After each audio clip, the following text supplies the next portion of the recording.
세계 100대 기업가들의 모임이 있었는데 이들의 외모는 보통 사람들과 별반 다르지 않았다 그럽니다. 입는 것도 비슷하고 생김새도 비슷하고 걸음걸이도 비슷하고 보통 사람들과 별반 다를 것이 없었는데 이들의 대화의 주제가 달랐다 그러죠.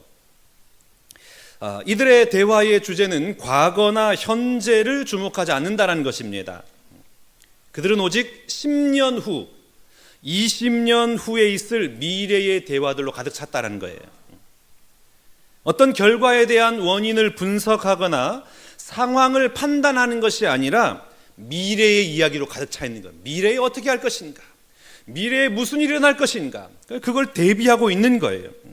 오늘 내 삶의 현장에서 일어나고 있는 일들이 아니라 10년 뒤에 20년 후에 일어날 일들을 상상하면서 그러한 일들이 일어날 미래를 준비하고 있었다라는 것입니다. 그래서 일반 사람들과 다른 점이 바로 보는 게 달랐다는 거예요. 생각하는 게 다르고요. 오늘 본문에 등장하는 세례 요한이 일반적인 사람들과 다른 점은 무엇이었냐면 보는 것이 달랐고 생각하는 것이 달랐고 추구하는 것이 달랐습니다. 이렇게 일반적인 사람들과 결이 다른 삶을 살 수 있었던 것은 자신만의 삶의 원칙이 있었어요.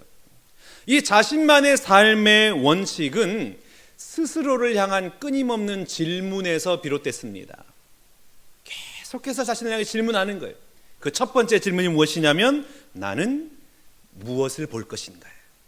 나는 무엇을 볼 것인가? 오늘 보면 29절 말씀 봐보겠습니다. 이튿날 요한이 예수께서 자기에게 나오심을 보고 이르되 보라 세상 죄를 지고 가는 하나님의 어린 양이로다. 세상 죄를 지고 가는 하나님의 어린 양을 본 거예요. 자, 여기서 우리가 한 가지 질문을 해볼 필요가 있습니다. 수많은 사람들 속에서 세례 요한은 어떻게 예수님께서 메시아이심을 바로 알아볼 수 있었을까요? 사람이 그렇게 많은데 수많은 사람이 세례를 받으러 오는데 그 속에서 어떻게 예수님께서 메시아이시구나 이걸 알 수 있었을까요? 30절과 31절 말씀 봐보겠습니다. 내가 전에 말하기를 내 뒤에 오는 사람이 있는데 나보다 앞선 것은 그가 나보다 먼저 계심이라 한 것이 이 사람을 가리킴이라. 나도 그를 알지 못하였으나 내가 와서 물로 세례를 베푸는 것은 그를 이스라엘에 나타내려 함이라 하니라. 몰랐대요. 나도 그를 알지 못하였으나 몰랐어요. 과거에 예수님을 알았던 것이 아니에요. 직감이 아니고 경험이 아닙니다. 예수님과 먼 친척이었기 때문에 과거에 어렸을 때 예수를 만나서 예수님을 안 것이 아닙니다. 무엇을 통해서 예수님을 알아봤어요? 오늘 보면 32절 33절입니다. 요한이 또 증언하여 이르되 내가 보매 성령이 비둘기같이 하늘로부터 내려와서 그의 위에 머물렀더라. 나도 그를 알지 못하였으나 나를 보내어 물로 세례를 베풀라 하신 그이가 나에게 말씀하시되 성령이 내려서 누구 위에든지 머무는 것을 보거든 그가 곧 성령으로 세례를 베푸는 이인 줄 알라 하셨더라. 아멘. 무엇을 통해 봤어요? 성령을 통해서 본 거예요. 미리 알아서 알게 된 것이 아니라 성령을 통해서 그 자리에서 알게 된 것입니다. 그러니까 세례 요한은 성령이 비둘기 형상처럼 하늘로부터 내려와서 예수님에게 임하는 것을 보고 그가 메시아구나 이걸 비로소 알았다라는 것입니다. 그러니까 여러분 세례 요한은 성령이 하늘로부터 예수님 위에 임하는 것을 볼 수 있는 사람이었어요. 성령이 누구에게 임하는가를 보는 사람이었어요. 그리고 그 성령이 임하는 것이 어떤 의미인 것을 깨달을 수 있는 사람이었다는 것입니다. 다시 말하면 세례 요한은 그만큼 성령의 인도하심에 민감한 거예요. 성령에 아주 민감한 거예요. 그래서 성령께서 인도하신 대로 반응하고 그를 붙들고 그를 따라가고 그렇게 살아갔던 사람이 바로 세례 요한이었다는 것입니다.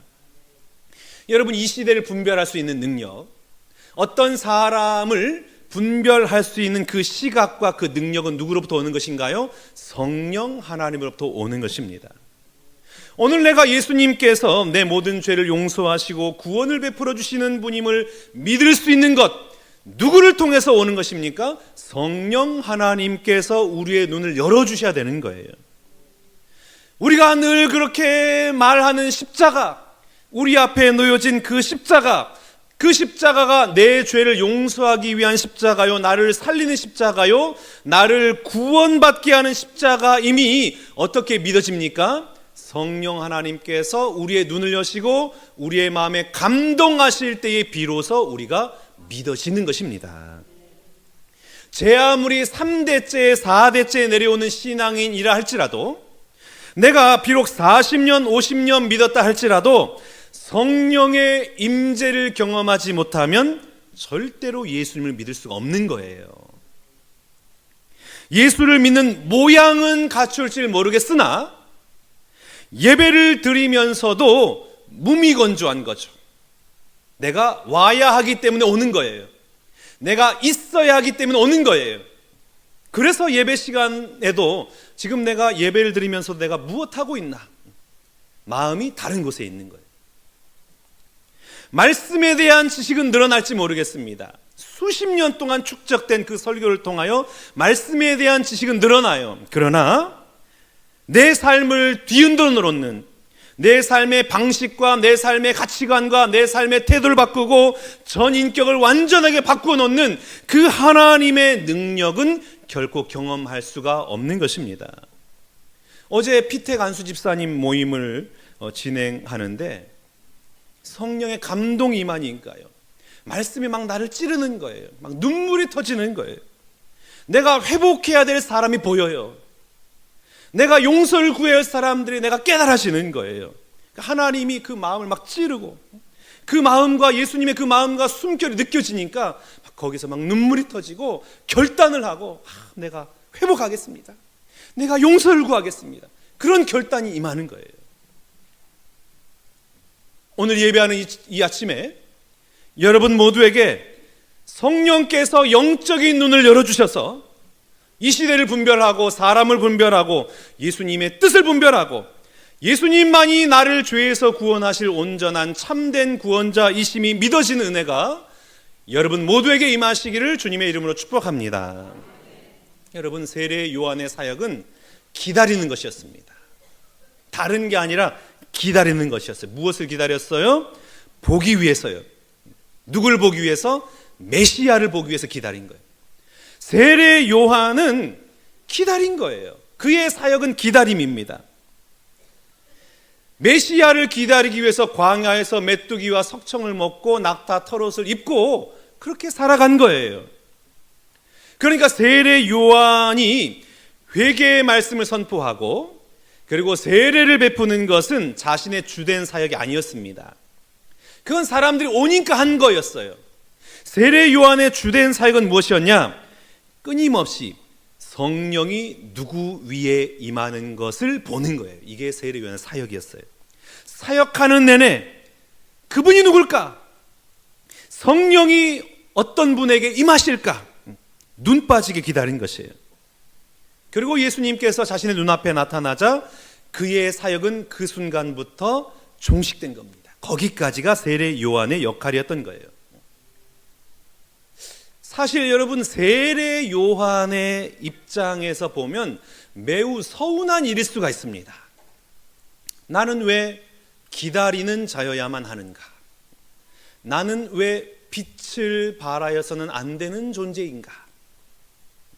내가 이 짧은 기간을 사역하기 위해서 광야에서 그토록 생고생을 했단 말인가? 이런 서운함이 세례 요한의 마음 가운데 자리 잡을 수가 있습니다. 그래서 그는 끊임없이 자신을 향하여 질문합니다. 나는 무엇을 보는 사람인가?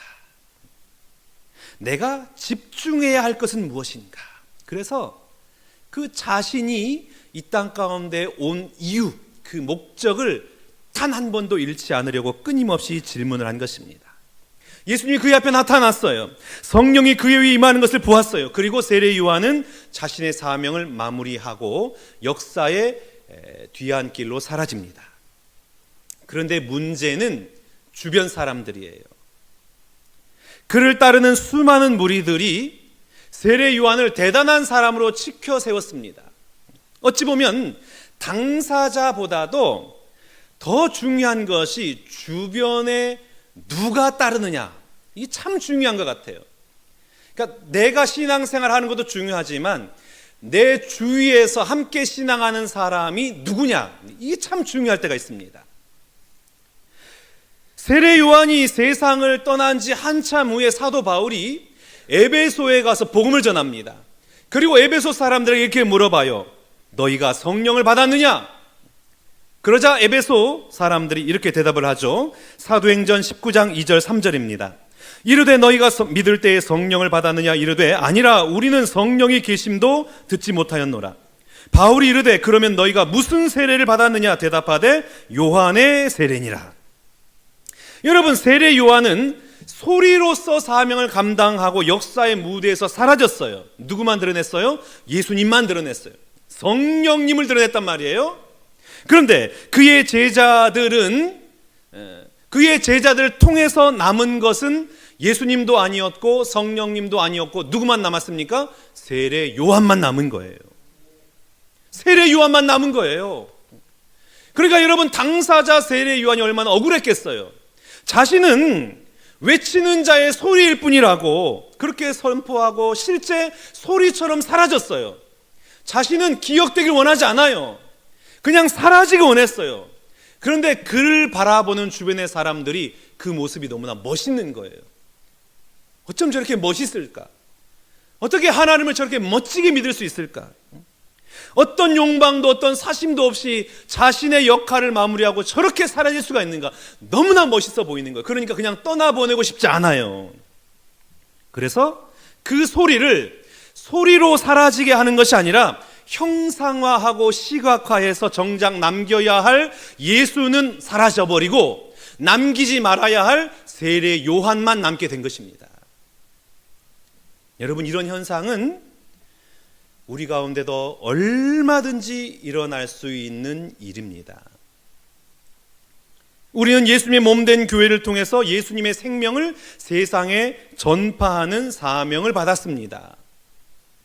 그런데 교회를 보면 예수님은 보이지 않고 목사만 보이고 전통만 보이고 교회 법만 보이는 때가 너무나 많아요. 우리는 수많은 사람들로 하여금 예수를 보게 한 이후에 사라져야 할 존재임에도 불구하고, 그런데 예수님보다 더 내 이름에 집착하는 경우가 참 많아요. 내 자존심이 예수를 나타내는 것보다 더 중요해요. 내가 인정받는 것이 예수의 이름을 높이는 것보다 훨씬 중요한 비율을 차지할 때가 많습니다. 그래서 모임을 하고 회의를 하면 어떻게 됩니까? 소리를 지르는 거예요. 혈기를 부리죠. 상대방을 비난을 합니다. 왜 그래요? 예수가 드러나는 것보다 뭐가 중요해요? 내가 인정받는 것이 훨씬 중요해요.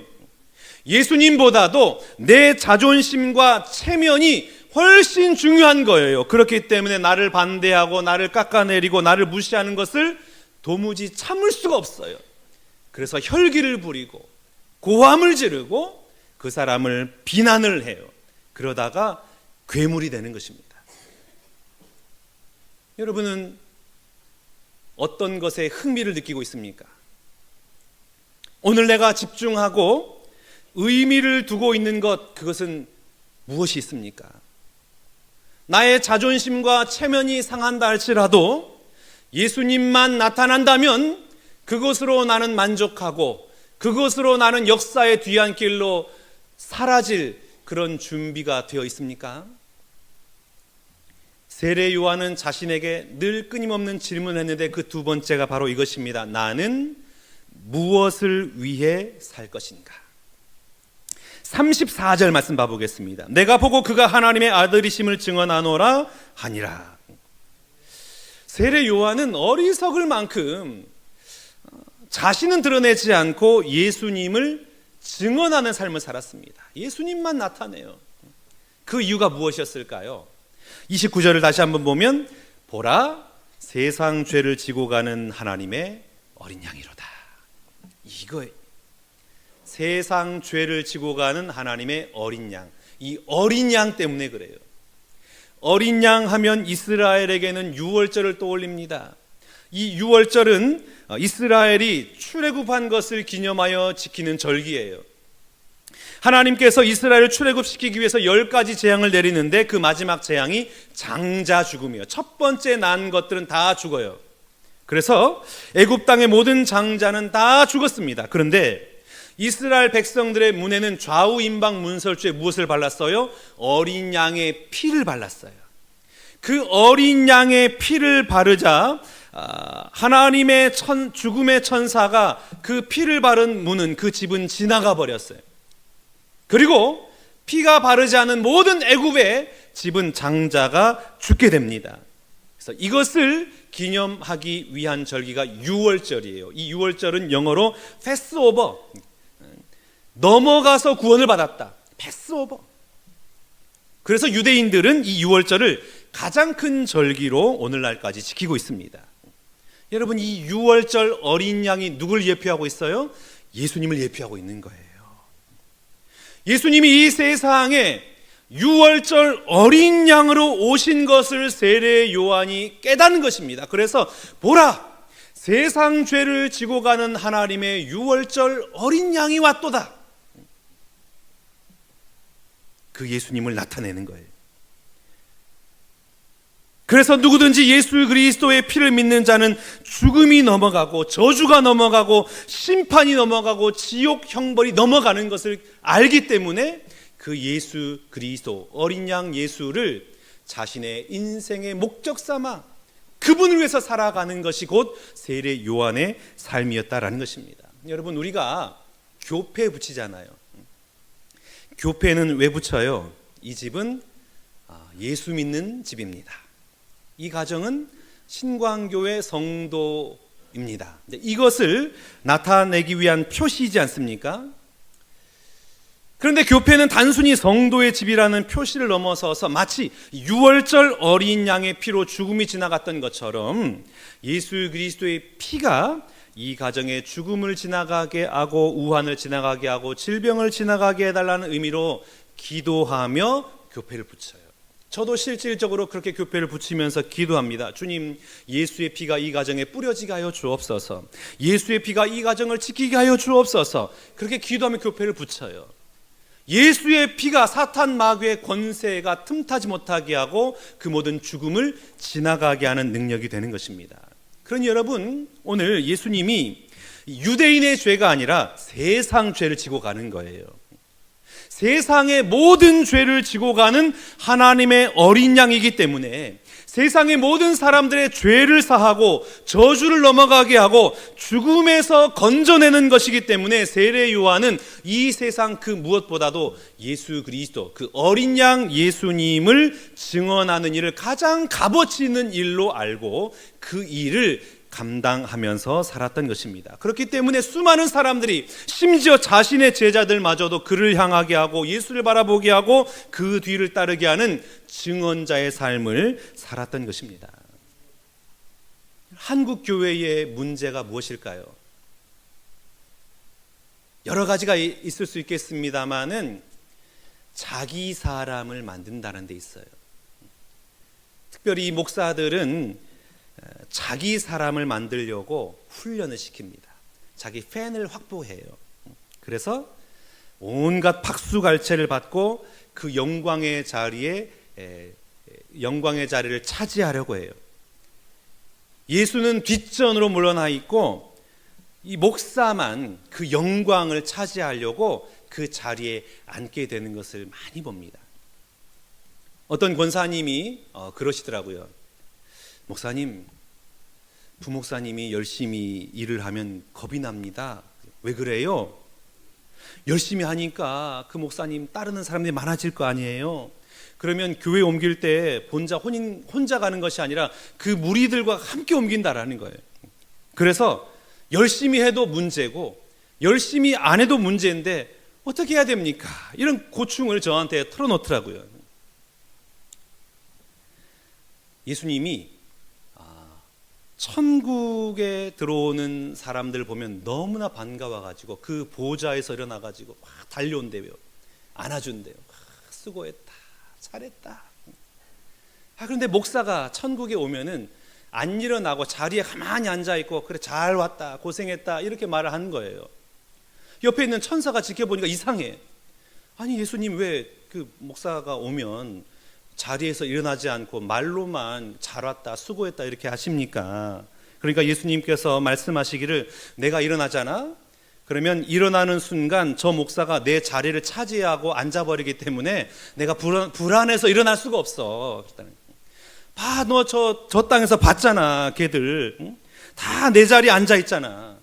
그래서 천국에 와서도 내 자리를 차지할 징후가 농후하기 때문에 내가 두려워가지고, 내가 무서워가지고 일어날 수가 없어. 독일의 위대한 목회자 블룸하르트가 이 같은 목회자의 모습을 영웅주의라고 했습니다. 영웅주의. 이 영웅주의가 교회를 지배하는 죽음의 세력이라고 그랬어요. 왜냐하면 이 나를 앞세우는 이 영웅주의, 나를 높이는 영웅주의는 하나님의 영광을 가리고 예수를 죽이는 일이기 때문입니다. 예수님을 죽인대요. 그래서 블루마르트가 자꾸 설교를 할 때 어떤 설교를 했냐면, 죽어라, 그러면 예수가 산다. 죽어라, 예수가 산다. 여러분, 죽는 것을 두려워하지 마세요. 연약해지는 것을, 힘 빠지는 것을 무서워하지 마세요. 내가 죽어야, 내가 연약함을 인정해야 내 안에 계신 주님이 비로소 일하십니다. 내가 살아있으면, 내가 강하면 주님이 일하실 수가 없어요. 그래서 우리 하나님께서는 그 힘을 빼시려고 고난을 허락하시는 거예요. 고난이 와서 힘이 빠지고 연약해지고 체면이 상하고 이런 건 여러분 무서워하고 두려워하지 마세요. 그것 때문에 하나님 만나는 거예요. 그것 때문에 하나님의 강함을 경험하는 거예요. 그것 때문에 하나님의 살아계심을 내가 체험하게 되는 것입니다. 오늘 세례 요한의 외침처럼, 보라 하나님의 어린 양이로다. 오직 예수님만 증언하며 자신의 흔적은 감춘 그 세례 요한과 같이 우리 모두 그와 같은 증인의 삶을 살아가시기를 주님의 이름으로 축복합니다. 여러분, 요 어린 양 하면 어떤 이미지가 떠오르시나요?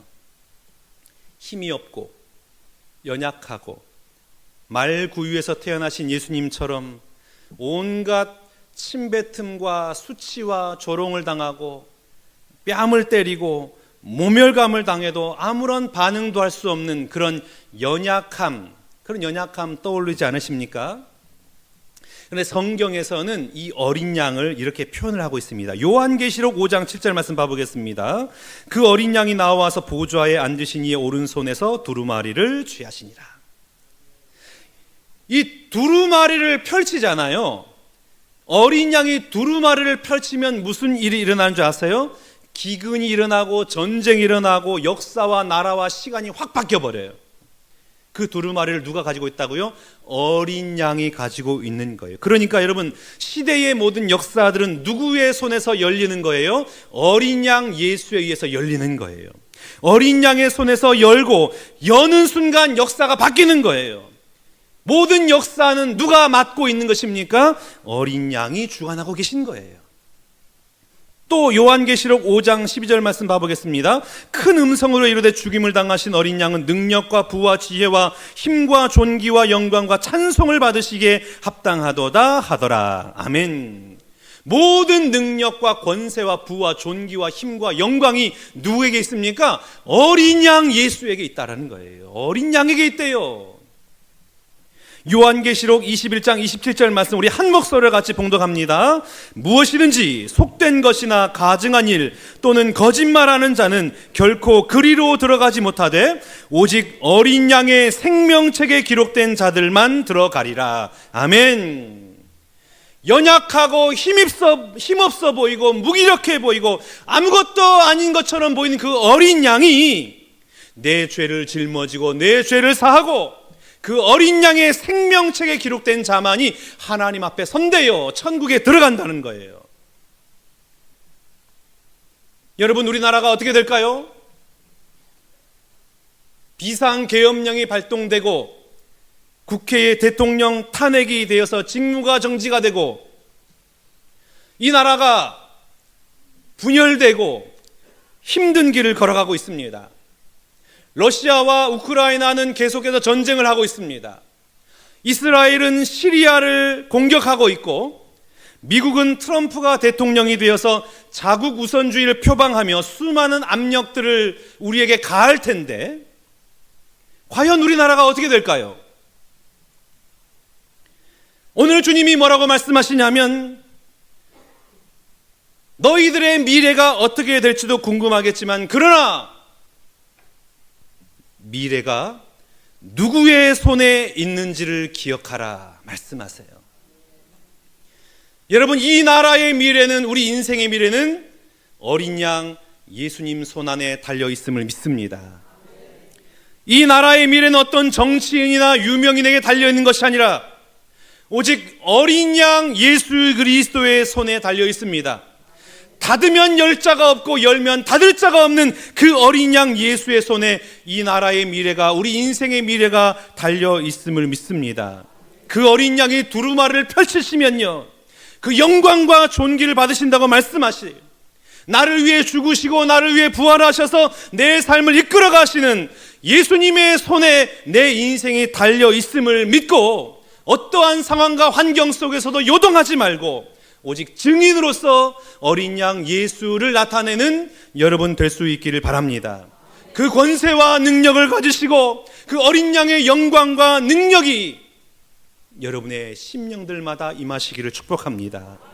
내 미래가 그분께 달려 있음을 믿으시기를 축복합니다. 여러분, 두려워하는 환경은 무엇이 있습니까? 단 한순간도 눈물을 흘리지 않고서는 그 하루를 보낼 수 없는 그 상황과 환경과 문제, 그 사건은 무엇입니까? 담대하시기를 축복합니다. 하나님을 신뢰하시기를 축복합니다. 하나님의 위대한 섭리가 여전히 작동되고 있는 것을 믿으시기를 축복합니다. 그 권세와 그 능력과 그 영광과 그 힘으로 우리를 붙드시고 우리를 신실하신 길로 인도하시는 그 어린 양 예수 그리스도를 믿는 믿음으로 이 땅을 살아내는 저와 여러분 되시기를 주님의 이름으로 축복합니다.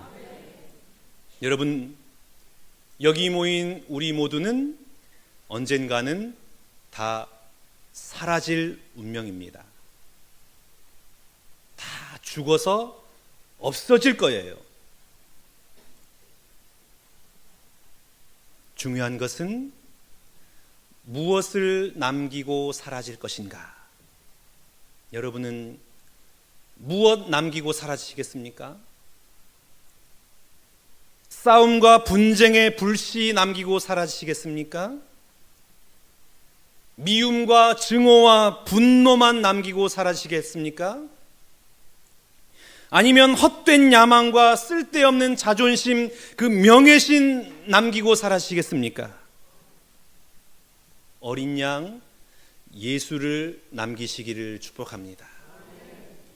어린 양 예수를 남긴다는 의미는 예수님의 십자가의 사랑을 남긴다는 것을 의미합니다. 여러분, 사랑은 우리 모두가 다 할 수 있는 일입니다. 돈이 없다고 사랑을 남기지 못하는 일은 없어요.